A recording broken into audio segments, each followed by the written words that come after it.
వైఎస్ఆర్ కడప జిల్లా పోర్మామిల పట్టణంలో ప్రజలు తీవ్ర ఇబ్బందులు ఎదుర్కొంటున్నారు.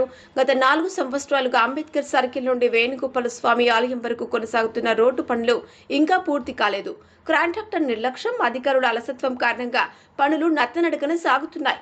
ఎక్కడ పడితే అక్కడ త్రవ్విన కాలువలు, సరిగ్గా లేని డివైడర్లు, దుమ్ము ధూళితో ప్రజలు రోజువారీ జీవనంలో తీవ్ర ఇబ్బందులు పడుతున్నారు.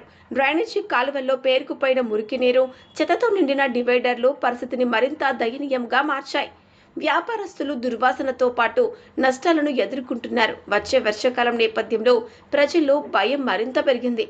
అసంపూర్తి రోడ్లు, నాణ్యత లేని డ్రైనేజీల పనుల వల్ల మురికి నీరు త్రాగునీటితో కలిసే ప్రమాదం ఉందని, అంటు రోగాలు వ్యాపించే అవకాశం ఉందని స్థానికులు ఆందోళన వ్యక్తం చేస్తున్నారు. ఇక రాజకీయ నాయకులు మాత్రం ఓట్ల కోసం మాత్రమే వస్తున్నారని, ప్రజల సమస్యలను పట్టించుకోవడం లేదని స్థానికులు విమర్శిస్తున్నారు. ఈ పరిస్థితులపై ఆల్ ఇండియా ఉమెన్ రైట్స్ ప్రతినిధులు గంగన్న, ఫణిరావు, ప్రవీణ్, పూజిత తీవ్ర ఆవేదనను వ్యక్తం చేశారు.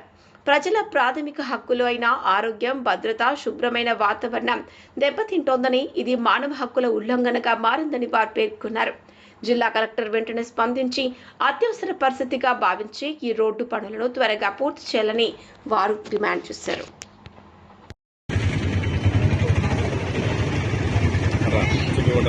హాయ్